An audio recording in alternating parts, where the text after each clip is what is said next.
Good morning पिलाने very good morning समस्त को यूनिक एजुकेशन यूट्यूब चैनल स्वागत जनाऊँगी पिलाने आज क्लास रे में तुमरो पंचम क्लास रो जो गणित पाठ अच्छी से विषय डिस्कसन करवा मुझे तुम प्रथम पाठ नहीं कोण कोणर माप संबंधी किसी तथ्य एवं किसी एमसीक्यू क्वेश्चन तेरे पाठटी को आम प्रांजल भाव में बुझा ठीक अच्छे प्रांजल भाव में बुझा एवं तार किसी एमसीक्यू क्वेश्चन करवा तेरे डेरी नक आज क्लास को आरंभ करवा चलो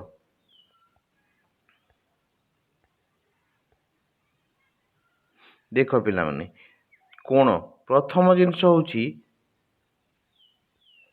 कौन ना कोण अच्छा मत कहल कोण कौन अच्छा तमें माने घर कोण देखि ब्लैकबोर्ड कोण देखि तुम जो मोबाइल देखुच तार भी गोटे कोण अच्छी देखिपुव तो पिला माने देख यहीटा गोटे हूँ घर यहीटा पटे यही पट गोटे गार आसला यही जो दुईटा गार जो मिसीगला पर जे यही जो जगह सृष्टि है यही जगह को कोण बोली कह जाए बुझीगला यही जगह को कह जाए कोण मन रहा तो पे बुझीपार कोण कौन तापर रहा तुम जो कोणर माप कोणर माप कौन ना ये तुम एमती गोटे तुम जो कंपास रही कंपास बॉक्स से एमती गोटे जिनस रोचे देखिच ये कहुए प्रोट्राक्टर पिला माने ये एमती 0 10 15 20 एमती डिग्री सब रही ना एटा तो तुम जानिछ आगु जो चतुर्थ क्लास भी जानिछ एबे जो क्लास पढ़ुछ पंचम ये भी तुमको सार पढ़ाऊँच देखा जिनस गुड़ाक निश्चित भाव में तो एम धारणा रही से विषय रे तो से विषय आम आउ टिके पढ़ा ठीक अच्छे तो देख पिले जो कोण विषय जापार जे दुईटी तुमको देख दुईटी बिंदु मध्य दे गोटे मात्र सरल रेखा अंकन करा जाए एवं स्केल व्यवहार कर रेखा खंडर दैर्घ्य निर्णय करा जाए पिले तुम माने जो तुम जो कंपास बॉक्स जो के स्केल रोची स्केल निश्चित भाव तुम तार व्यवहार जानिछ एठी तुम रोची मन कर ये गोटे स्केल है यही पाखक ये टी छाड़ी यही पाखक तुम जीरो रोचे तापर 1 2 3 4 डिग्री ये छोट छोट गार रही ये 0.5 रोचे तापर आउ 1 2 3 4 5 कर एमती 4 कर जोटा 5 नंबर जो गोटे जगह से 1 लेखा के लेखा ना 1 तार यहाँ हूँ 1 सेंटीमीटर तापर सेमती सेमती बढ़ी बढ़ी चलती 15 सेंटीमीटर जाए तुम हार्डली 15 सेंटीमीटर जाए कौन थाए तुम जो स्केल दैर्घ्यटा थाए बुझीपार तो ये तो तुम जानिछ समस्ते तो सेटा हूँ तुम स्केल मन कर ये मुझे कहली तुमको 6 सेंटीमीटर मापिल पिला माने तुम यही जो जीरो ये जीरो रो स्टार्ट कर जो 6 लेखाई से नहीं जीव 6 सेंटीमीटर ये गला तुम 6 सेंटीमीटर तो यहाँ समस्ते जानिछ ये विषय में विशेष किसी कहबिनी आग को जीवा तो पिला देख दुईटी मध्यबिंदु मध्य दे असंख्य वक्ररेखा अंकन करा जाई पारिबो अच्छा कहला मते वक्ररेखा कौन जो एटा जो मो टाणी पिला माने एटा कहे सरल रेखा बा रेखा है आउ वक्ररेखा कौन ना वक्ररेखा हूँ जोटा साधारणतः भाव बंका एमती हो पारे एमती हो पारे एमती एमती एमती एमती एमती भी हो पारे तो ये सब हूँ तुम कौन ना वक्ररेखा की रेखा ना वक्ररेखा वक्ररेखा बुझिपार तो ये देख 3 नंबर तुम जे क ख गोटे चित्र देछि ग घ गोटे चित्र देछि देख क ख गोटे चित्र देछि ग घ गोटे चित्र देछि एवं म ज गोटे ଚିତ୍ର ଦେଇଛି। ତ ପିଲାମାନେ ଏଇଠି ଅନୁମାନ କଲ ଟିକେ ଯେ ଏଇ ଯୋଉ କ ଖ ଚିତ୍ର ଯୋଉ ଦେଇଛି ଏମିତି ଦେଇଛି, ୟାର ନାଁ ଦେଇଛି କ, ଏପଟେ ଦେଇଛି ଖ। ତ ୟାକୁ କୁହାଯାଏ ପିଲେ ରେଖା। କ'ଣ କୁହାଯାଏ? ନା ୟାକୁ କୁହାଯାଏ ରେଖା। ରେଖାର ଦୁଇଟି ପ୍ରାନ୍ତ ବିନ୍ଦୁ ଅଛି ପିଲେ। କି ବିନ୍ଦୁ ଅଛି? ନା ପ୍ରାନ୍ତ ବିନ୍ଦୁ। କି ବିନ୍ଦୁ? ପ୍ରାନ୍ତ ବିନ୍ଦୁ। ପ୍ରାନ୍ତ ବିନ୍ଦୁ ହେଲା। ଏଇ ପ୍ରାନ୍ତ ବିନ୍ଦୁ ହଉଛି ଗୋଟେ ହଉଛି କ ପ୍ରାନ୍ତ ବିନ୍ଦୁ, ଆଉ ଗୋଟେ ହଉଛି ଖ ପ୍ରାନ୍ତ ବିନ୍ଦୁ। ବୁଝିପାରିଲ? ଗୋଟେ ହଉଛି କ ପ୍ରାନ୍ତ ବିନ୍ଦୁ, ଗୋଟେ ହଉଛି ଖ ପ୍ରାନ୍ତ ବିନ୍ଦୁ, ଆଉ ଏଇଟା ହଉଛି ରେଖା। ଏଟାକୁ କୁହାଯାଏ ରେଖା। ଯାହାର ଦୁଇଟା ପ୍ରାନ୍ତ ବିନ୍ଦୁ ଥାଏ ତାକୁ ଆମେ ରେଖା ବୋଲି କହିବା। ବୁଝି ହେଲା? ତାପରେ ଦେଖ ପିଲାମାନେ, ଏଇ ଯୋଉ ରେଖା ରହିଲା, କ'ଣ ରହିଲା? ଏଇ ଯୋଉ ରେଖା ରହିଲା, ରେଖା, ଏଇ ରେଖା ଭିତରେ ଆମର କ'ଣ ଅସଂଖ୍ୟ ବିନ୍ଦୁ ଅଛି। ଏମିତି ଯୋଉ ବିନ୍ଦୁ ଅଛି, ଏଇଟା ଗୋଟେ ବିନ୍ଦୁ, ଏଇଟା ଗୋଟେ ବିନ୍ଦୁ ଦେଖିପାରୁଛ। ଏଇ ମୁଁ ଯୋଉ ତ ମୋବାଇଲ ସ୍କ୍ରିନ୍ ଉପରେ ଦେଖ ଏମିତି ଯୋଉ ଦଉଛି, ଏଇଟା ଗୋଟେ ବିନ୍ଦୁ। ତ ଏମିତି ବିନ୍ଦୁ ୟା ଭିତରେ କେତେ ଅଛି? ଅସଂଖ୍ୟଟି ଅଛି। ଆମେ ଗଣି ପାରିବାନି ୟା ଭିତରେ। ଏଇ ଯୋଉ ରେଖା ବା ସରଳ ରେଖା ବା ଏଇ ଯୋଉ ଗାର, ଏଇ ଭିତରେ ଅସଂଖ୍ୟ ରେଖା ଅଛି। ତେଣୁ ୟାକୁ ଆମେ ୟା ଭିତରେ ଅସଂଖ୍ୟ ବିନ୍ଦୁ ଅଛି। ତେଣୁ ୟାକୁ ଆମେ ଅସଂଖ୍ୟ ବିନ୍ଦୁର ସମାହାର ବୋଲି କହିପାରିବା। ବୁଝିପାରିଲ? ତ ନେକ୍ସଟ ଆମେ ଏଇ ଯୋଉ ତଳ ଚିତ୍ର ବିଷୟରେ ଜାଣିବା। ଦେଖ, ଏଇ ଚିତ୍ରଟା ଦେଇଛି ଆମକୁ, ଏମିତି ଦେଇଛି। ପିଲାମାନେ ତୀର ଦେଖିଥିବ, ତୀର। ତମେ ଏଇ ଯୋଉ ଛୋଟ ଥିଲା ବେଳେ ଯୋଉ ତୀର ବ୍ୟବହାର କରୁଥିଲ, ଧନୁରେ ଯୋଉ ତୀର। ଦେଖ, ଏଇ ଚିତ୍ର ଦେଇଛି, ନାଁ ଦେଇଛି ଗ, ଏପଟେ ଘ ହେଲା। ଗ ଆଉ ଘ। ତ ପିଲାମାନେ ଏଠି ଦେଖ, ଏଇପଟେ ଖାଲି ଗୋଟିଏ ବିନ୍ଦୁ ଅଛି ଗ।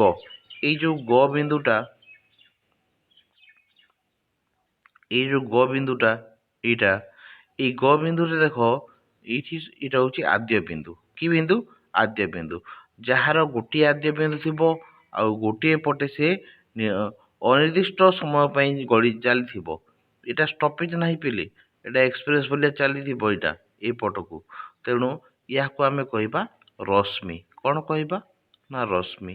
ରଶ୍ମିର ଗୋଟିଏ ଆଦ୍ୟ ବିନ୍ଦୁ ଥାଏ। ରଶ୍ମିର କେତେ ଆଦ୍ୟ ବିନ୍ଦୁ ଥାଏ? ନା একটি କ'ଣ ଥାଏ? ନା ଆଦ୍ୟ ବିନ୍ଦୁ ଥାଏ। ଆଦ୍ୟ ବିନ୍ଦୁ। ବୁଝିପାରିଲ? ରଶ୍ମିର একটি ଆଦ୍ୟ ବିନ୍ଦୁ ଥାଏ। ବୁଝିହେଲା? ତ ନେକ୍ସଟ ଆମେ ତୃତୀୟ ନମ୍ବର ଚିତ୍ର ପାଖକୁ ଯିବା। ତୃତୀୟ ନମ୍ବର ଚିତ୍ରରେ ତମର କ'ଣ ଦେଇଛି ଦେଖ, ନା ଏମିତି ଗୋଟେ ଚିତ୍ର ଦେଇଛି। ଆଉ ୟାର ଦୁଇ ପଟେ ତୀର ଚିହ୍ନ ଦିଆହେଇଛି। ୟାର ନାଁ ଦିଆହେଇଛି ମ, ଏପଟେ ଦିଆହେଇଛି ଜ। ତ ୟାର ଦୁଇ ପଟେ ତୀର ଦିଆହେଇଛି। ତାର ଅର୍ଥ ଏଇଟା ତମର ଦୁଇ ପଟକୁ ମାଡ଼ି ମାଡ଼ି ଯାଇଛନ୍ତି। ଏଇ ପଟକୁ ବି ସେ ଯାଇଛି, ଏଇ ପଟକୁ ବି ସେ ଯାଇଛି। ଏଇଟା କୋଉଠି ରହିବାର ନାହିଁ ପିଲେ, ଏଇଟା ପୁରା ଗଡ଼ି ଗଡ଼ି ଚାଲିଛି, ଗଡ଼ି ଗଡ଼ି ଚାଲିଛି। ବୁଝିହେଲା? ତ ଯେହେତୁ ଏଇଟା କୋଉଠି ରହିବ ନାହିଁ, ତେଣୁ ଏହାକୁ ଆମେ କ'ଣ କହିବା? ଏଟାକୁ ଆମେ ସରଳ ରେଖା ବୋଲି କହିବା। କି ରେଖା କହିବା? ନା ସରଳ ରେଖା। ସରଳ ରେଖା କହିବା। ଆଉ ସରଳ ରେଖାର ଆଦ୍ୟ ବିନ୍ଦୁ ନାହିଁ, କି ପ୍ରାନ୍ତ ବିନ୍ଦୁ ମଧ୍ୟ ନାହିଁ। ଏଇଟା ଅସୀମ। ବୁଝିହେଲା? ଏହାର କିଛି ସୀମା ନାହିଁ। ଏଇଟା ଅନିର୍ଦ୍ଦିଷ୍ଟ ସମୟ ପାଇଁ, ଅନିର୍ଦ୍ଦିଷ୍ଟ ସ୍ଥାନ ପର୍ଯ୍ୟନ୍ତ ଏହା ଗତି କରିପାରେ। ଏଇଟା ହଉଛି ସରଳ ରେଖା। ବୁଝିହେଲା? ନିଶ୍ଚିତ ଭାବେ ବୁଝିପାରିଥିବ। ତେବେ ନେକ୍ସଟ ଦେଖ, ପ୍ରଥମ ଚିତ୍ରଟି ଏକ ରେଖାଖଣ୍ଡ। ଏଇ ଯୋଉ ଆମେ ପ୍ରଥମ ଚିତ୍ରଟି ଆମେ ଦେଖିଲେ, କୋଉଟା? ଏଇ ଯୋଉ ଚିତ୍ର, ଏଇ ଚିତ୍ରଟା ହଉଛି ରେଖାଖଣ୍ଡ। ବୁଝିହେଲା? ଏହାର ପ୍ରାନ୍ତ ବିନ୍ଦୁ ଦୁଇଟି କ ଖ। ମୁଁ ଯୋଉଟା କହିଲି, ଏଇ ଯୋଉ ପ୍ରାନ୍ତ ବିନ୍ଦୁ କ ଖ କ'ଣ କୁହାଯାଏ? ପ୍ରାନ୍ତ ବିନ୍ଦୁ କୁହାଯାଏ। ଏହାକୁ କ ଖ ରେଖାଖଣ୍ଡ କୁହାଯାଏ। ଏହାକୁ ଆମେ ଯୋଉ ଚିତ୍ର ଦେଖେଇଲି, ଏହାକୁ ଏପଟେ ଲେଖ, ଏପଟେ ଲେଖ। ଏଇଟା ହେଲା କ ଖ रेखाखंड तापरे द्वितीय चित्रटी आमे कोन देखिले ना द्वितीय चित्र आमे रश्मि देखिले रश्मि ता तृतीय चित्र रे कोन देखिले एटा होची तमर कोन एटा होची तमर एटा कोन सरल रेखा तेबे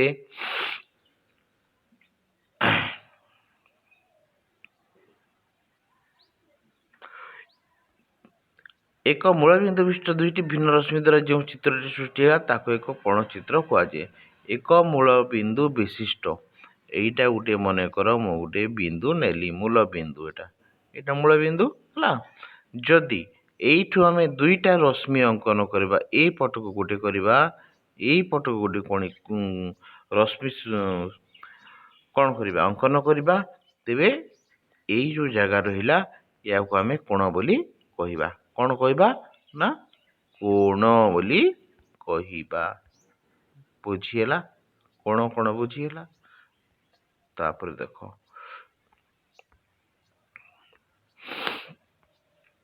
5 नंबर देखो 5 नंबर जो हमर कोण देखो 5 नंबर देखो पार्श्वस्थ चित्र रश्मि दुईटर मूल बिंदु प 5 नंबर एई जो चित्र देई 5 नंबर टा देखो एटा एटा चित्र देई प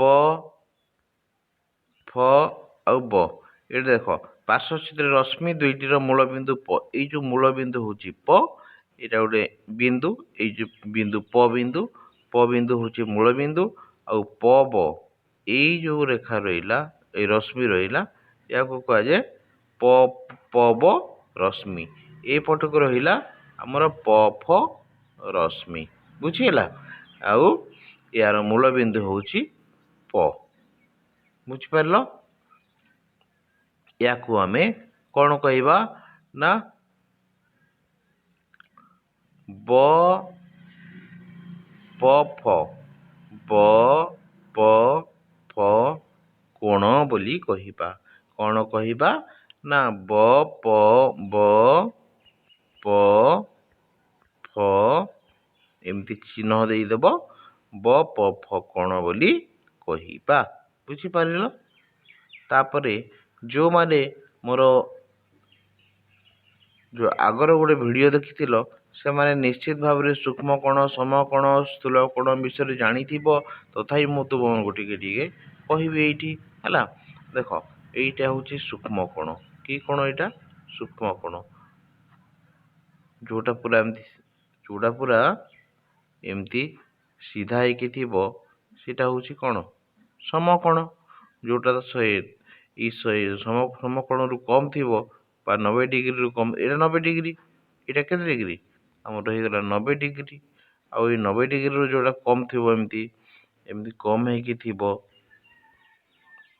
हला एमती कम ହେଇକି थिबो एमती कम ହେଇକି थिबो एटा गोटे कोण एटा गोटे कोण एई सब कोण कोण 90 डिग्री रु कम एटा होची 90 डिग्री ना ए 90 डिग्री रु जदी कम हेतिबो तेबे ताको हम कोन कहबा सूक्ष्म कोण बोली कहिबा बुझिएला तो सूक्ष्म कोण काहू कहबा ना जेउ कोणर परिमाण 90 डिग्री रु कम ताको हमें सूक्ष्म कोण बोली कहिबा बुझि पारलो एटा नोट करनियो पिला माने जो कोणर परिमाण 90 डिग्री रु कम ताको हमें सूक्ष्म कोण बोली कहि थाउ बुझिएला तापरे नेक्स्ट देखो पार्श्वस्थ चित्र रे एई जो चित्र देखुछ एई चित्र रे देखो गोटे समकोण दिया जाइछि के कोण समकोण तुमको आगु कहिथिली मु एटा एमती गोटे चित्र जदि आमे नेबा एटा समकोण हे जिवो तमरो जो घर अछि तमरो जो घर रो कोण से देखिलो टी अनुमान कलो तो पाखरे जो बसच से जो घर रो कोण सेटा एमती समकोण बोली आइछि कि नै सेटा होछि समकोण तमे जो मोबाइल धरिचो तार कोण अनुमान कलो दीपट जाक समान कि नै माने एमती एमती मु जो चित्र ए जो अंकन करछि एमती देखा जाउछि ना नै एटा भी गोटे तमर समकोण तापरे तमर जो कबाट को देखिलो सेटा भी गोटे समकोण तार जो कोण को देखो अनुमान करो सेटा भी गोटे समकोण एमती एई कोण जो सृष्टि हेछि एटा ଏଇଟା ଗୋଟେ ସମକୋଣ ବୁଝିପାରିଲ। ତ ଆମେ ସମକୋଣ କାହାକୁ କହିବା ନା ଯେଉଁ କୋଣର ପରିମାଣ 90 ଡିଗ୍ରୀ ହୋଇଥାଏ ତାହାକୁ ଆମେ ସମକୋଣ କହିଥାଉ। ଏଇ ଯୋଉ ଚିତ୍ର ଦେଖୁଛ ଏଇଟା ସେଇଭଳିଆ 90 ଡିଗ୍ରୀ କେତେ ଡିଗ୍ରୀ ନା 90 ଡିଗ୍ରୀ ବୁଝିହେଲା। ତ ୟାକୁ ଆମେ କଣ କହିବା ୟାକୁ ଆମେ ସମକୋଣ କହିବା ବୁଝିହେଲା। ତାପରେ ନେକ୍ସଟ ତାପରେ ଦେଖ ସ୍ଥୂଳ କୋଣ। ସ୍ଥୂଳ କୋଣ କଣ ତା ସ୍ଥୂଳ କୋଣ ହଉଛି ଯେଉଁ କୋଣର ପରିମାଣ 90 ଡିଗ୍ରୀରୁ ବେଶୀ ତାହାକୁ ଆମେ କଣ କହିବା ନା ସ୍ଥୂଳ କୋଣ କହିବା। ଯେଉଁ କୋଣର ପରିମାଣ 90 ଡିଗ୍ରୀରୁ ବେଶୀ ତାହାକୁ ଆମେ ସ୍ଥୂଳ କୋଣ କହିଥାଉ। ପାର୍ଶ୍ୱସ୍ଥ ଚିତ୍ରରେ ପ ଫ ବ ଏକ ସ୍ଥୂଳ କୋଣ। ଏଇ ଯୋଉ ପ ଫ ଆଉ ବ ରହିଲା ଏଇଟା ଗୋଟେ ସ୍ଥୂଳ କୋଣ ବୁଝିପାରିଲ। ଦେଖ ଏଇଟା ହଉଛି 90 ଡିଗ୍ରୀ। ଏଇ 90 ଡିଗ୍ରୀରୁ ଅଧିକ ହେଇଯିବ ଯେତେବେଳେ ପିଲାମାନେ ଏଇଟା ହଉଛି 90 ଡିଗ୍ରୀ ନା ଏଇଠୁ ଅଧିକ କରିଦେବା ଆମେ ଏମିତି ଏଇଟା ଏଇ ଟୋଟାଲଟା ବୁଝିଲା। ଏଇଟା ନାହିଁ ମନେକର ଭାବିନିଅ ଏଇଟା ନାହିଁ ଏଠି। ତ ଏଇ ଯୋଉ ବଡ଼ କୋଣ ହେଇଗଲା ଏଇଟା ହଉଛି ତମର ସ୍ଥୂଳ କୋଣ। ତା ଅର୍ଥ ଆମେ କଣ ଲେଖିବା ଏଇଟାକୁ ନା ୟାକୁ ଲେଖିବା ଆମେ ଯେ ଯେଉଁ କୋଣର ପରିମାଣ 90 ଡିଗ୍ରୀରୁ ଅଧିକ ତାହାକୁ ଆମେ ସ୍ଥୂଳ କୋଣ ବୋଲି କହିବା। ତେବେ ଏଇ ସ୍ଥୂଳ କୋଣ ଏଟାକୁ ବି ନୋଟ୍ କରିନିଅ ପିଲାମାନେ ନହେଲେ ସ୍କ୍ରିନଶଟ ନେଇଯାଅ ବୁଝିହେଲା। ତାପରେ ନେକ୍ସଟ ଦେଖିବା। ଦେଖ ପ୍ରୋଟ୍ରାକ୍ଟର ବା କୋଣ ମାପକ ଯନ୍ତ୍ର ସାହାଯ୍ୟରେ କୋଣର ପରିମାଣ ମପାଯାଏ। ମୁଁ ତୁମକୁ ଯୋଉ କହିଲି ତୁମର ଯୋଉ କମ୍ପାସ ବକ୍ସରେ ଅଛି ଏମିତି ଗୋଟେ ଜିନିଷ ଅଛି ନା ଏମିତି ଏଠି ଏମିତି ସବୁ ଗାର ଦିଆ ହେଇଛି ଏଠି 0 ଏଠି 10 ଏଠି 15 ଏମିତି ସବୁ ଅଛି ବୁଝିହେଲା। ତ ଏମିତି ଚିତ୍ର ରହିକି ଏମିତି ଦେଖିଥିବ ତମର ଗୋଟେ ଅଛି ସେଠି କମ୍ପାସ ଦେଖିବ ତମର ଗୋଟେ ଅଛି ଆଉ ହେଲେ ତାକୁ ଆମେ କଣ କହୁ ନା ତାକୁ ଆମେ ପ୍ରୋଟ୍ରାକ୍ଟର ବୋଲି କହିଥାଉ। ଆଉ ସେଇଠି ତମର ଡିଗ୍ରୀ ସବୁ ମପାଯାଏ ବୁଝିପାରିଲ। ତମର କୋଣ ମାପିବ ତମେ ସେଇଠି। ତାପରେ କୋଣର ପରିମାଣକୁ ଡିଗ୍ରୀ ଏକକରେ ପ୍ରକାଶ କରାଯାଏ। ମୁଁ ଯୋଉ କହିଲି 10 ଯୋଉ 15 20 ଯୋଉ ଲେଖିଲି ସେଇଟାକୁ କଣ କୁହାଯାଏ ସେଟାକୁ ଡିଗ୍ରୀ କୁହାଯାଏ। ତମର ଯୋଉ ପ୍ରୋଟ୍ରାକ୍ଟର ରହିଛି ଆଉ ଯୋଉ 10 5 10 15 20 25 30 ଏମିତି 180 ଯାଏ ଲେଖା ହେଇଛି ନା ସେଇଟା ସବୁ ତମର ଡିଗ୍ରୀ ଏକକରେ ପ୍ରକାଶ କରାଯାଏ। କଣ କୁହାଯାଏ ଡିଗ୍ରୀ କୁହାଯାଏ ବୁଝିଲା ଡିଗ୍ରୀ। ତ ଏବେ ଆମେ କିଛି ପ୍ରଶ୍ନାବଳୀ ନେଇଛି ତୁମମାନଙ୍କ ପାଇଁ ତାକୁ ଆମେ ଡିସ୍କସନ କରିବା ଠିକ ଅଛି। ଆଚ୍ଛା 1 ନମ୍ବର କ୍ୱେଶ୍ଚିନ କଣ ଦେଇଛି ଆମେ ଦେଖିନେବା।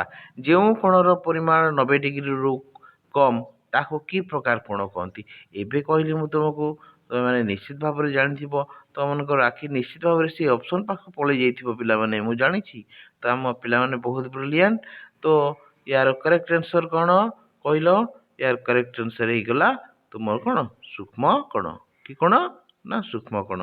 ଯେଉଁ କୋଣର ପରିମାଣ 90 ଡିଗ୍ରୀରୁ କମ ତାକୁ ଆମେ କି ପ୍ରକାର କୋଣ କହିବା ନା ସୂକ୍ଷ୍ମ କୋଣ ବୋଲିକରି କହିବା। ତାପରେ ଯେଉଁ କୋଣର ପରିମାଣ 90 ଡିଗ୍ରୀରୁ ଅଧିକ ତାକୁ ଆମେ କଣ କହିବା ତାକୁ ଆମେ ସ୍ଥୂଳ କୋଣ କହିବା। ଯେଉଁ କୋଣର ପରିମାଣ 90 ଡିଗ୍ରୀ ତାକୁ କଣ କହିବା ତାକୁ ଆମେ ସମକୋଣ କହିବା ବୁଝିହେଲା। ତ ନେକ୍ସଟ କ୍ୱେଶ୍ଚିନ 2 ନମ୍ବର ପାଖକୁ ଆମେ ଯିବା। 2 ନମ୍ବର କ୍ୱେଶ୍ଚିନ କଣ ଦେଇଛି ନା 2 ନମ୍ବର କ୍ୱେଶ୍ଚିନ ଦେଲେ ତୁମକୁ ଯେଉଁ କୋଣର ପରିମାଣ 90 ଡିଗ୍ରୀରୁ ଅଧିକ ତାକୁ ଆମେ କି ପ୍ରକାର କୋଣ ବୋଲି କହିବା ତାକୁ ଆମେ କି ପ୍ରକାର ବୋଲି କୋଣ ବୋଲି କହିବା। ଏବେ କହିଲି ତମକୁ ତମେ ମାନେ ଜାଣିଛ କଣ ଜାଣିଛ ନା ତମେ ମାନେ ଜାଣିଛ ଯେ ସେଇଟା ହଉଛି ସ୍ଥୂଳ କୋଣ। କି କୋଣ ସ୍ଥୂଳ କୋଣ। ତ ତମ ରାଇଟ ଅପସନ ହେଇଗଲା ସ୍ଥୂଳ କୋଣ ଭେରି ଗୁଡ। ତ ନେକ୍ସଟ କ୍ୱେଶ୍ଚିନ 3 ନମ୍ବର କ୍ୱେଶ୍ଚିନ ପାଖକୁ ଯିବା। 3 ନମ୍ବର କ୍ୱେଶ୍ଚିନ ଯାଇଛି ତୁମର ଯେଉଁ ରେଖାର ଗୋଟିଏ ପ୍ରାନ୍ତ ବିନ୍ଦୁ ଅଛି ଅନ୍ୟ ପ୍ରାନ୍ତ ବିନ୍ଦୁଟି ନିର୍ଦ୍ଦିଷ୍ଟ ହୋଇନାହିଁ ତାକୁ କଣ କୁହାଯାଏ। ଯେଉଁ ରେଖାର ପିଲାମାନେ ଧ୍ୟାନ ଦିଅ ଯେଉଁ ରେଖାର ଗୋଟିଏ ପ୍ରାନ୍ତ ବିନ୍ଦୁ ଅଛି ମୁଁ ଏଠି ଗୋଟେ ପ୍ରାନ୍ତ ବିନ୍ଦୁ କରିଦେଲି ପିଲାମାନେ। ତାର ଗୋଟିଏ ପ୍ରାନ୍ତ ବିନ୍ଦୁ ଅଛି, ଅନ୍ୟ ପ୍ରାନ୍ତଟି ନିର୍ଦ୍ଦିଷ୍ଟ ହୋଇନାହିଁ, ତା ଅର୍ଥ ସେ ମାଡ଼ି ମାଡ଼ି ଚାଲିଛି। ଏଇ ଯୋଉ ଚିତ୍ର ହେଇଗଲା ପିଲାମାନେ, ୟାକୁ କ'ଣ କୁହାଯାଏ? ୟାକୁ ଆମେ କ'ଣ କହିବା? ୟାକୁ ଆମେ ରଶ୍ମି କହିବା ନା? ରଶ୍ମି କହିବା। ଏ ରଶ୍ମିଟା କୋଉ ଅପସନରେ ଅଛି? ରଶ୍ମିଟା ଅଛି ଏଇ ଦେଖ, ରଶ୍ମିଟା ଅଛି ଆମର ଅପସନ ନମ୍ବର ଖ। ୟାର ରାଇଟ୍ ଆନ୍ସର ଅପସନ ନମ୍ବର ଖ ହେଇଗଲା। ତେବେ ଯାହାର ଗୋଟିଏ ପ୍ରାନ୍ତ ବିନ୍ଦୁ ଥିବ ଏବଂ ଅନ୍ୟ ଦିଗଟି କ'ଣ ହେଇଥିବ? ନିର୍ଦ୍ଦିଷ୍ଟ ହୋଇନଥିବ, ତାକୁ ଆମେ ରଶ୍ମି ବୋଲି କହିବା। ଠିକ୍ ଅଛି, very good. Next number 4 number ପାଖକୁ ଯିବା। 4 ନମ୍ବର ତ ମୁଁ ଦେଇଛି, ଯେଉଁ ରେଖାଟି ଉଭୟ ଦିଗରେ ବିସ୍ତୃତ ମାତ୍ର ତାର ଆଦୌ ପ୍ରାନ୍ତ ବିନ୍ଦୁ ନାହିଁ, ତାକୁ କ'ଣ କୁହାଯାଏ? ଯେଉଁ ରେଖାଟି ଉଭୟ ଦିଗର ବିସ୍ତୃତ, ଉଭୟ ଦିଗ ମନେକର ଆମେ ଗୋଟେ ରେଖାଖଣ୍ଡ ନେଇଗଲେ, ତା କ'ଣ ଦୁଇଟି ଦିଗକୁ ବିସ୍ତୃତ ମାନେ ମାଡ଼ି ମାଡ଼ି ଚାଲିଛି, ମାଡ଼ି ଚାଲ କହୁଛି ହେଲା ପିଲାମାନେ। ତେବେ ଏଇ ଯୋଉ ଚିତ୍ର ଦେଖିଲ, ୟାକୁ ଆମେ କ'ଣ କହିବା?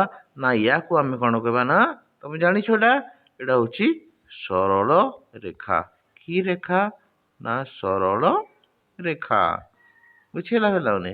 Very good. ତମେ ଜାଣିଛ ସବୁ, ମୁଁ ଜାଣିଛି ତମେ ମାନେ ସବୁ ଜାଣିଛ ଏଇଟା ସରଳ ରେଖା ବୋଲି ତମେ ଜାଣିପାରିଥିବ। ତେବେ ୟାର କରେକ୍ଟ ଆନ୍ସର ହେଇଗଲା ଅପସନ ନମ୍ବର ଗ। Very good. ନେକ୍ସଟ କ୍ୱେଶ୍ଚିନ୍ କ'ଣ ଦେଇଛି ଦେଖିନେବା। ତ ନେକ୍ସଟ କ୍ୱେଶ୍ଚିନ୍ ଦେଇଛି, ଏକ ମୂଳବିନ୍ଦୁ ବିଶିଷ୍ଟ ଦୁଇଟି ଭିନ୍ନ ରଶ୍ମି ଦ୍ୱାରା ଗଠିତ ଚିତ୍ରକୁ କ'ଣ କହନ୍ତି? ଏକ ମୂଳବିନ୍ଦୁ ବିଶିଷ୍ଟ, ଗୋଟିଏ ମୂଳବିନ୍ଦୁ ବିଶିଷ୍ଟ ଦୁଇଟି ଭିନ୍ନ ରଶ୍ମି ଦ୍ୱାରା ଗଠିତ। ଆମେ ଦୁଇଟା ଭିନ୍ନ ରଶ୍ମି ବି ନେଇଯିବା। ଏଇଟା ଗୋଟେ ମୂଳବିନ୍ଦୁ ନେଇଗଲେ, ଦେଖ ଏଇଟା ଗୋଟେ ମୂଳବିନ୍ଦୁ ନେଇଗଲେ, ଏଇଠୁ ଆମେ କ'ଣ କରିବା? ଏଇପଟେ ଗୋଟେ ରଶ୍ମି ନେଇଯିବା, ଏଇପଟେ ଗୋଟେ ରଶ୍ମି ନେଇଯିବା। ୟାକୁ କ'ଣ କୁହାଯାଏ ପିଲାମାନେ? ୟାକୁ ବି ତମେ ଜାଣିଛ, ୟାର ନାଁ କ'ଣ? କ'ଣ କହିଲ କୁହ ତ? ୟାକୁ କୁହାଯାଏ କୋଣ। କ'ଣ କୁହାଯାଏ? କୋଣ। ଏଇଟା ହଉଛି ମୂଳବିନ୍ଦୁ। ମନେକର ୟାର ନାଁ ଦେଇଦେଲା ଆମେ କ, ତ ୟା ହେଇଗଲା କ, ଏଇ କ, ଏଇପଟେ ଖ, ଏଇପଟେ ଗ, ହେଲେ ଏଇ କ ହେଉଛି ତୁମର ମୂଳବିନ୍ଦୁ। ଆଉ ଏଇ ଯୋଉ ଚିତ୍ର ହେଇଗଲା ଖ କ ଗ, ୟାକୁ ଆମେ କ'ଣ କହିବା? ନା ୟାକୁ ଆମେ କୋଣ କହିବା। କ'ଣ କହିବା? କୋଣ। ବୁଝିପାରିଲ? ଅପସନ ନମ୍ବର ଘ ଇଜ ଦ ରାଇଟ୍ ଆନ୍ସର। ଆଚ୍ଛା, 6 ନମ୍ବର ଆଡ଼କୁ ଆମେ ଏବେ ଯିବା। 6 ନମ୍ବର କ'ଣ ଦେଇଛି? ନା ପାର୍ଶ୍ୱସ୍ଥ ଚିତ୍ରରେ କୋଣର ବାହୁ କିଏ? ପାର୍ଶ୍ୱସ୍ଥ ଚିତ୍ରରେ, ଏଇ ଯୋଉ ଚିତ୍ର ଦେଖୁଛ, ଏଇ ଚିତ୍ରରେ କୋଣର ବାହୁ, ପାର୍ଶ୍ୱସ୍ଥ ଚିତ୍ରରେ କୋଣର ବାହୁ କିଏ? କୋଣର ବାହୁ, କୋଣର ବାହୁ କିଏ କିଏ? ନା ଏଇ ଯୋଉ କୋଣ ରହିଲା ପିଲେ, ଏଇ ଯୋଉ କୋଣ, ଏଇ ଯୋଉ ଫ କୋଣ, ଏଇ ଫ କୋଣର ବାହୁ କିଏ? ବାହୁ ଦୁଇଟା ଅଛି ପିଲେ ୟାର। କିଏ କିଏ? ନା ଗୋଟେ ଅଛି ଫ ପ ଗୋଟେ ବାହୁ ଅଛି, ଆଉ ଫ ବ ଗୋଟେ ଅଛି। ତ ଏ ଦୁଇଟା କୋଣ କୋଉଠି ଦେଇଛି? ଅପସନ ନମ୍ବର ଗ ଦେଖିଲ। ଅପସନ ନମ୍ବର ଗ ରେ ତମର ଅଛି ଉଭୟ ଫ ପ ଓ ଫ ବ ବାହୁ ଦେଇଛି ହେଲା। ଏଇଟା ହେଇଗଲା ତମର ରାଇଟ୍ ଆନ୍ସର। ତାପରେ 7 ନମ୍ବର ଦେଖିବା। ଦେଖ 7 ନମ୍ବର, ପାର୍ଶ୍ୱସ୍ଥ କୋଣଟିର ନାମ କ'ଣ? ଏଇ ଯୋଉ ପାର୍ଶ୍ୱସ୍ଥ ଚିତ୍ର ଦେଇଛି ତୁମକୁ, କୋଉଟା? ଏଇଟା, ଏଇ ଯୋଉ ଚିତ୍ର ଦେଇଛି, ଏଇ ଚିତ୍ରର ଯୋଉ କୋଣଟିର ନାମ କ'ଣ?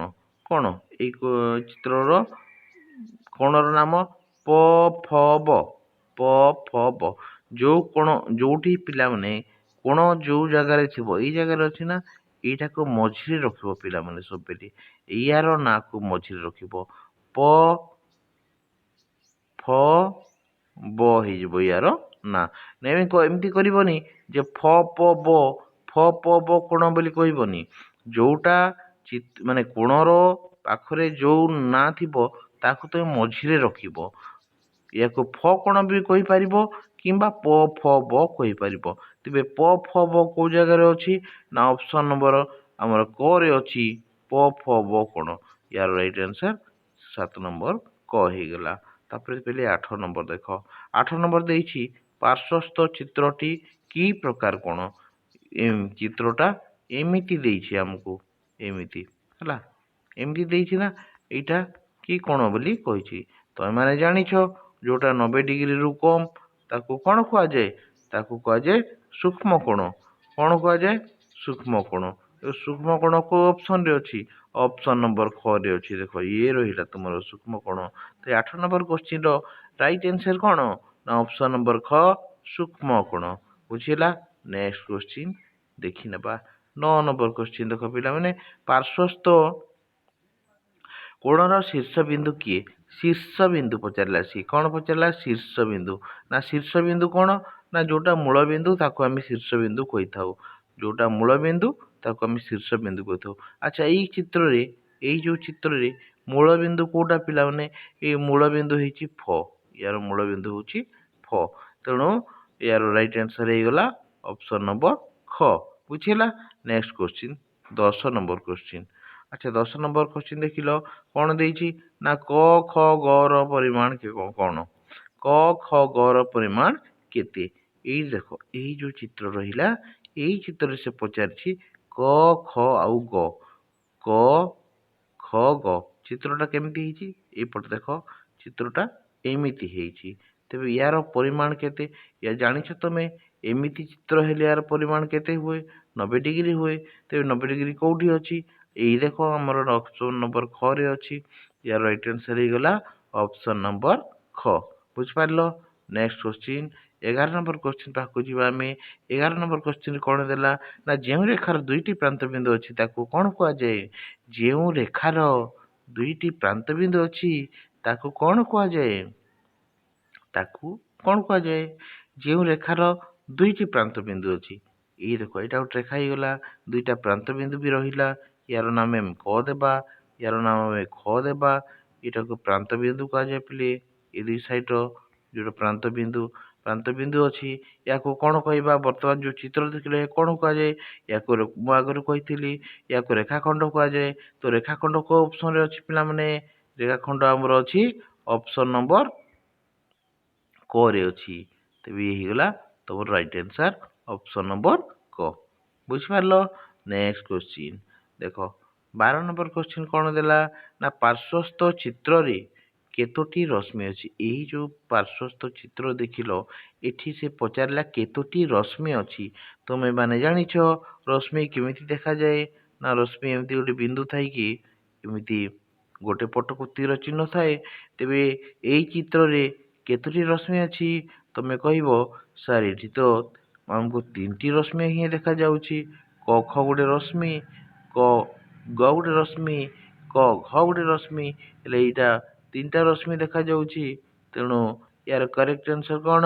ନା ୟାର କରେକ୍ଟ ଆନ୍ସର ହେଇଗଲା ଆମର ଅପସନ ନମ୍ବର ଗ ଇଜ ଦ ରାଇଟ୍ ଆନ୍ସର। ଏଟା ପାର୍ଶ୍ୱସ୍ଥ ଚିତ୍ରରେ, ଏଇ ଯୋଉ ପାର୍ଶ୍ୱସ୍ଥ ଚିତ୍ରରେ 3ଟି ଆମର ରଶ୍ମି ରହିଛି। ମନେ ରହିଲା? ଠିକ ଅଛି। ଏବେ ଆମର 13 ନମ୍ବର କ୍ୱେଶ୍ଚିନ୍ ଦେଖିଦେବା କ'ଣ ଅଛି। ଏଇ ଦେଖ, 13 ନମ୍ବର କ୍ୱେଶ୍ଚିନ୍ରେ ଅଛି ଏଚ୍ ଅକ୍ଷରରେ କେତୋଟି ସମକୋଣ ଅଛି? ଏଚ୍ ଆମେ ଏମିତି ଏଚ୍ ଲେଖିଥାଉ ନା, ଇଂରାଜୀ ଏଚ୍। ଏଇ ଏଚ୍ ଅକ୍ଷରରେ କେତୋଟି ସମକୋଣ ଅଛି ପିଲାମାନେ? ଦେଖ, ଏଇଟା ଗୋଟେ ସମକୋଣ, ଏଇଟା ଗୋଟେ ସମକୋଣ, ଏଇ ପଟ ଗୋଟେ ସମକୋଣ, ଏଇ ପଟ ଗୋଟେ ସମକୋଣ। ତ ମୋଟ କେତେଟା ସମକୋଣ ହେଇଗଲା? ନା ଆମର 4ଗୋଟି ସମକୋଣ ହେଇଗଲା। ତେବେ ୟାର କରେକ୍ଟ ଆନ୍ସର ହେଇଗଲା ଅପସନ ନମ୍ବର ଘ, 4ଟି ସମକୋଣ। ବୁଝିହେଲା? ନେକ୍ସଟ ନମ୍ବର ଦେଖ, 14 ନମ୍ବର କ୍ୱେଶ୍ଚିନ୍। କୋଣର ମାପକୁ କେଉଁ ଏକକରେ ପ୍ରକାଶ କରାଯାଏ? କୋଣର ଏକକ, ଏବେ ଯୋଉ ମୁଁ କହିଲି ତମକୁ, ଏଇଟା ହଉଛି 90 କ'ଣ ଡିଗ୍ରୀ, ଏଇଟା ହଉଛି 60 ଡିଗ୍ରୀ, ଏଇଟା ହଉଛି 40 ଡିଗ୍ରୀ, ଏମିତି କହିଲି ନା। ତେବେ ଆମେ ଯୋଉ କୋଣ ମାପୁଛେ ତାକୁ କେଉଁ ଏକକରେ ପ୍ରକାଶ କରୁଛେ? ନା ଡିଗ୍ରୀ ଏକକରେ ପ୍ରକାଶ କରୁଛେ। ତେଣୁ ୟାର କରେକ୍ଟ ଆନ୍ସର ହେଇଯିବ କ'ଣ? ଡିଗ୍ରୀ। ସେଣ୍ଟିମିଟର କ'ଣ? ନା ସେଣ୍ଟିମିଟର, ଆମେ ଯୋଉ ସ୍କେଲ ବି ଯୋଉ ମୁଁ ତମକୁ ଦେଖିଲି ସ୍କେଲ ହେଲା, ଏଇଟା ହଉଛି ସେଣ୍ଟିମିଟର। ବୁଝିହେଲା? ଗ୍ରାମ, ଗ୍ରାମ କ'ଣ? ତମେ ଯୋଉ ନିକିତିରେ ତ ଯୋଉ ଓଜନ କରୁଛ, ଏମିତି 2 ଗୁଣ ନିକିତି ଥାଏ ନା ତମର, ଏମିତି ଯୋଉ ଏମିତି ହେଇକି ଯୋଉଟା ତମେ ଓଜନ କର। ମୋ ଚିତ୍ର ଠିକ ହଉନି ମାନେ ହଉନି ଆଉ କଣ କରିବା। ତମେ ତ ନିକିତି ଦେଖିଛ ଦୋକାନରେ ନିକିତି ରହୁଛି, ତ ସେଇଠି ଆମେ କଣ କେଉଁ କେଉଁ ମାପ କରୁ, ଏଇ ଗ୍ରାମରେ ଆମେ ମାପିଥାଉ। ବୁଝିହେଲା? ତ ନେକ୍ସଟ କ୍ୱେଶ୍ଚିନ୍ ଆଡ଼କୁ ଯିବା। 15 ନମ୍ବର କ୍ୱେଶ୍ଚିନ୍ କଣ ଦେଇଛି ଦେଖିବା। ଯେଉଁ କୋଣର ପରିମାଣ 135 ଡିଗ୍ରୀ ତାକୁ ଆମେ କି ପ୍ରକାର କୋଣ ବୋଲି କହିବା। ଯେଉଁ କୋଣର ପରିମାଣ 135 ଡିଗ୍ରୀ, ତ ଏମାନେ ଜାଣିଛ 90 ଡିଗ୍ରୀରୁ ଅଧିକ ହେଲେ କି କୋଣ ହୁଏ, ନା ସ୍ଥୂଳ କୋଣ ହେଇଯାଏ। ତ ଅପସନ ନମ୍ବର କୋଉଠି ଅଛି ସ୍ଥୂଳ କୋଣ? ଅପସନ ନମ୍ବର ଅଛି ଗ ରେ ସ୍ଥୂଳ କୋଣ। ଦେଖ 90 ରୁ ଅଧିକ ହେଲେ 90 ଡିଗ୍ରୀ ହେଲେ କଣ, 90 ଡିଗ୍ରୀ ହେଲେ ତମର ସମକୋଣ। 90 ଡିଗ୍ରୀରୁ ଅଧିକ ହେଲେ, ଅଧିକ ମାନେ କଣ 91 ଡିଗ୍ରୀ, ତମର 100 ଡିଗ୍ରୀ, ତମର ହେଇଗଲା 110 ଡିଗ୍ରୀ, 199 ଡିଗ୍ରୀ। ଏଇଟା ସବୁ କଣ, ଏଇଟା ସବୁ ହେଇଯିବ ତୁମର ସ୍ଥୂଳ କୋଣ। କି କୋଣ? ନା ଏ ସବୁ ହେଇଯିବ ସ୍ଥୂଳ କୋଣ। ବୁଝିପାରିଲ? ଆଉ ଯୋଉ ସୂକ୍ଷ୍ମ କୋଣଟା ହେଇଯିବ ତୁମର 60 ଡିଗ୍ରୀ, 50 ଡିଗ୍ରୀ, ମାନେ 1 ଡିଗ୍ରୀରୁ ଆରମ୍ଭ କରି ତୁମର 89 ଡିଗ୍ରୀ ଯାଏ ପିଲେ ଏଇଟା ହେଇଯିବ ସବୁ ତୁମର କି କୋଣ, ନା ସୂକ୍ଷ୍ମ କୋଣ। ବୁଝିପାରିଲ? ନେକ୍ସଟ କ୍ୱେଶ୍ଚିନ୍ ଆମେ ଯିବା। ନେକ୍ସଟ କ୍ୱେଶ୍ଚିନ୍ କଣ ଦେଲା, ନା ନେକ୍ସଟ କ୍ୱେଶ୍ଚିନ୍ ଦେଲା ତୁମକୁ ଯୋଉ ପ୍ରୋଟ୍ରାକ୍ଟରରେ କେଉଁଠାରୁ କେତେ ପର୍ଯ୍ୟନ୍ତ ଲିଖିତ ସଂଖ୍ୟା ଥାଏ। ମୁଁ ତୁମକୁ ଦେଖେଇଥିଲି, ମାନେ ଚିତ୍ର ମାଧ୍ୟମରେ ଟିକେ ଦେଖେଇଥିଲି, ତମ କମ୍ପାସରେ ବି ଦେଖିଛ ତମେ ଯେ ଏମିତି ଯୋଉ ଚିତ୍ର ମାନେ ପ୍ରୋଟ୍ରାକ୍ଟର ରହୁଛି, ତମେ ପ୍ରୋଟ୍ରାକ୍ଟର କାଢିକି ଦେଖିଲ ଟିକେ, ଏଇଠି 0 ରହୁଛି, ଏଇ ପଟକୁ 180 ରହୁଛି, ଏପଟେ 5 10 15 20 25 30 35 40 ଏମିତି ହେଇକିରି ତମର 180 ଯାଏ ଲେଖା ଅଛି। ତେବେ କହିଲ ମତେ ପ୍ରୋଟ୍ରାକ୍ଟର ରେ କେଉଁଠାରୁ କେତେ ପର୍ଯ୍ୟନ୍ତ ଲିଖିତ ସଂଖ୍ୟା ଥାଏ। ତମେ କହିବ 0 ରୁ 180 ଯାଏ ଥାଏ, ନିହାତି ଭାବରେ 0 ରୁ 180 ହିଁ ଅଛି। ତେଣୁ ୟାର କରେକ୍ଟ ଆନ୍ସର ହେଇଗଲା ଅପସନ ନମ୍ବର ଗ। ତାପରେ 17 ନମ୍ବର କ୍ୱେଶ୍ଚିନ୍ ଦେଖିଦେବା। ଯେଉଁ କୋଣର ପରିମାଣ 75 ଡିଗ୍ରୀ ତାକୁ କି ପ୍ରକାର କୋଣ କହନ୍ତି। 75 ଡିଗ୍ରୀ ପିଲାମାନେ, 75 ଡିଗ୍ରୀ, 75 ଡିଗ୍ରୀ କାହାକୁ କହିବା ଆମେ, 90 ଡିଗ୍ରୀରୁ କମ ହେଇଛି, କମ ଅଛି ନା 90 ଡିଗ୍ରୀରୁ କମ ଅଛି, ଏଇଟା ୟାକୁ ଆମେ କଣ କହିବା, ୟାକୁ ଆମେ ସୂକ୍ଷ୍ମ କୋଣ ବୋଲି କହିବା। ସୂକ୍ଷ୍ମ କୋଣ କୋଉଠି ଅଛି, ଅପସନ ନମ୍ବର ଖ ଅଛି। ବୁଝିଲା? ନେକ୍ସଟ କ୍ୱେଶ୍ଚିନ୍ ଦେଖ। 18 ନମ୍ବର କ୍ୱେଶ୍ଚିନ୍ ଦେଲା ତୁମକୁ କେଉଁ କୋଣ କୋଣ କେଉଁ ଯନ୍ତ୍ର ଦ୍ୱାରା ମାପ କରାଯାଏ। କୋଣ କେଉଁ ଯନ୍ତ୍ର ଦ୍ୱାରା ମାପ କରାଯାଏ। ତୁମର ପ୍ରୋଟ୍ରାକ୍ଟର ସାହାଯ୍ୟରେ ମପାଯାଏ ନା କୋଣ। ବୁଝିଲା? ତ ୟାର କରେକ୍ଟ ଆନ୍ସର ହେଇଗଲା ଅପସନ ନମ୍ବର ଗ। ତାପରେ ଏମ ଅକ୍ଷରରେ 19 ନମ୍ବର କ୍ୱେଶ୍ଚିନ୍ ଦେଖ। ଏମ ଅକ୍ଷରରେ କେତୋଟି କୋଣ ଅଛି। ଏମ ଅକ୍ଷରରେ ଏମ ଏମିତି ଲେଖା ହଉଛି ନା, ଏଠି କେତୋଟି କୋଣ ଅଛି କହିଲ। ଏଇଟା ଗୋଟେ କୋଣ, ଏଇଟା ଗୋଟେ କୋଣ, ଏଇଟା ଗୋଟେ କୋଣ। କେତେଟା କୋଣ ହେଲା ଟୋଟାଲ, 3ଟା କୋଣ। କୋଉଠି ଅଛି ଅପସନ ନମ୍ବର 3 କୋଉଠି ଅଛି, ନା ଦେଖ ଏଇଠି ଗ ନମ୍ବରରେ, ଗ ନମ୍ବରରେ ଅଛି ତମର ଅପସନ ନମ୍ବର 3 ଗ ରେ ଅଛି 3, ତେବେ 3 ହେଇଗଲା ରାଇଟ ଆନ୍ସର। ତାପରେ ନେକ୍ସଟ କ୍ୱେଶ୍ଚିନ୍ ଆଡ଼କୁ ଆମେ ଯିବା। 20 ନମ୍ବର କ୍ୱେଶ୍ଚିନ୍ କଣ ଦେଇଛି, ନା 20 ନମ୍ବର କ୍ୱେଶ୍ଚିନ୍ ଦେଇଛି ତୁମକୁ ଯେଉଁ କୋଣର ପରିମାଣ 90 ଡିଗ୍ରୀରୁ ଅଧିକ ତାକୁ କି ପ୍ରକାର କୋଣ କହନ୍ତି। 90 ଡିଗ୍ରୀରୁ ଅଧିକ ହେଲେ ତମେ କଣ ଜାଣିଛ, କି କୋଣ ସେଟା, ସ୍ଥୂଳ କୋଣ। ବୁଝିପାରିଲ? 90 ଡିଗ୍ରୀରୁ କମ ହେଲେ କଣ, ସୂକ୍ଷ୍ମ କୋଣ। 90 ଡିଗ୍ରୀ ହେଲେ କଣ, ନା ସମକୋଣ। ବୁଝିହେଲା? ତାପରେ ପରବର୍ତ୍ତୀ କ୍ୱେଶ୍ଚିନ୍ ଦେଖିଦେବା। 21 ନମ୍ବର କ୍ୱେଶ୍ଚିନ୍ ପାର୍ଶ୍ୱସ୍ଥ ଚିତ୍ରଟି କି ପ୍ରକାର କୋଣ ଅଟେ। ଦେଖ ପିଲାମାନେ, ମୁଁ ତୁମକୁ କହିଥିଲି ଏଇ ଯୋଉ ଚିତ୍ରଟା କଣ କି କୋଣ, ତମେ ଜାଣିପାରିଥିବ ନା, ଅପସନ ପାଖକୁ ତୁମ ଆଖି ପଳେଇ ଯାଇଥିବ ନିଶ୍ଚିତ ଭାବରେ। ତଥାପି ମୁଁ ତୁମକୁ ବୁଝେଇ ଦଉଛି। ଏଇଟା ହଉଛି ସମକୋଣ। ଏଇଠାରୁ ଏମିତି କୋଣ, ଏଇ ଯୋଉ କୋଣ ଦେଖିଲ, ୟାଠାରୁ ଇଏ ଅଧିକ ଅଛି ନା, ଯଦି ୟାଠାରୁ ଅଧିକ ଅଛି କଣ ହେବ, ନା ସ୍ଥୂଳ କୋଣ ହେବ। ତମର ଅପସନ ନମ୍ବର ଗ। ପାର୍ଶ୍ୱସ୍ଥ ଚିତ୍ର, ଏଇ ଯୋଉ ଚିତ୍ର ରହିଲା ଏଇଟା ଆମର ସ୍ଥୂଳ କୋଣ ହେଇଗଲା। ବୁଝିହେଲା? ତାପରେ ଦେଖ 22 ନମ୍ବର କ୍ୱେଶ୍ଚିନ୍ ଦେଖ। 22 ନମ୍ବର ଦେଲା ଟି ଅକ୍ଷରରେ କେତୋଟି କୋଣ ଅଛି। ଏଇ ହେଇଗଲା ତୁମର ଟି, ଏଠି କେତୋଟି କୋଣ ଅଛି, ଏଠି ଆମର ଦୁଇଟି କୋଣ ଅଛି, ଏଇଟା ଗୋଟେ କୋଣ, ଏଇଟା ଗୋଟେ କୋଣ। କେତେଟା କୋଣ ରହିଲା? ଦୁଇଟା କୋଣ ରହିଲା। ଅପସନ୍ ନମ୍ବର ଖ ଇଜ୍ ରାଇଟ୍ ଆନ୍ସର୍। ବୁଝିହେଲା? ତାପରେ ଆମେ 23 ନମ୍ବର କ୍ୱେଶ୍ଚିନ୍ କୁ ଯିବା। 23 ନମ୍ବର କୋଣ? 23 ନମ୍ବର କ୍ୱେଶ୍ଚିନ୍ କୁ ଯିବା। 23 ନମ୍ବର କ୍ୱେଶ୍ଚିନ୍ ନାହିଁ ବୋଲି ତୁମର କ୍ୱେଶ୍ଚିନ୍ ସରିଯାଇଛି।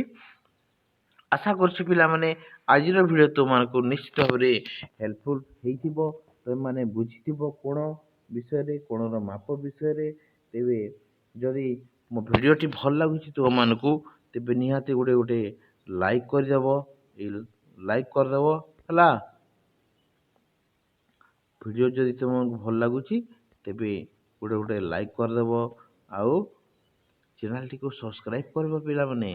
ଚ୍ୟାନେଲଟିକୁ ସବସ୍କ୍ରାଇବ୍ କରିକି ଯେଉଁ ବେଲ୍ ଆଇକନ୍ ଆସୁଛି ଏମିତି ପିଲା ବେଲ୍ ଆଇକନ୍, ତାକୁ ଦବାଇ ଦିଅ। ଅଲ୍ ବେଲ୍ ଆଇକନ୍କୁ ଦବାଇ ଦିଅ, ଯାହାଫଳରେ ମୋର ନୂଆ ନୂଆ ଭିଡ଼ିଓ ତୁମମାନଙ୍କୁ ସର୍ବପ୍ରଥମେ ପହଞ୍ଚି ପାରିବ ତୁମମାନଙ୍କ ପାଖରେ ଏବଂ ତାର ସୁଯୋଗ ତୁମମାନେ ନେଇପାରିବ। ଯଦି ଆମର ଟେଲିଗ୍ରାମ ଚ୍ୟାନେଲରେ ଜଏନ୍ ହେବାକୁ ଚାହୁଁଛ, ତେବେ ଏଇଠି ରହିଲା ଏମିତି ଯେଉଁ ଟେଲିଗ୍ରାମ ଅଛି, ତୁମେ ସେଇଠି ଆମର ଭିଡ଼ିଓ ଡିସ୍କ୍ରିପ୍ସନରେ ଦିଆହେଇଛି, ଲିଙ୍କ୍ ଦିଆହେଇଛି, ସେଠି ଜଏନ୍ କରିନିଅ ଏବଂ ଭିଡ଼ିଓକୁ ଟିକେ ମୋର ଅନୁରୋଧ ସେୟାର କରିବ ପିଲାମାନେ। ତୁମ ସାଙ୍ଗସାଥିମାନଙ୍କୁ ସେୟାର କରିଦେବ, ଯାହାଫଳରେ ସେମାନେ ବି ଏଇସବୁ ଭିଡ଼ିଓ ଦେଖିପାରିବେ। ତେବେ ପରବର୍ତ୍ତୀ ଭିଡ଼ିଓ ପର୍ଯ୍ୟନ୍ତ ତୁମମାନଙ୍କ ଠାରୁ ମୁଁ ବିଦାୟ ନେଉଛି। ନମସ୍କାର।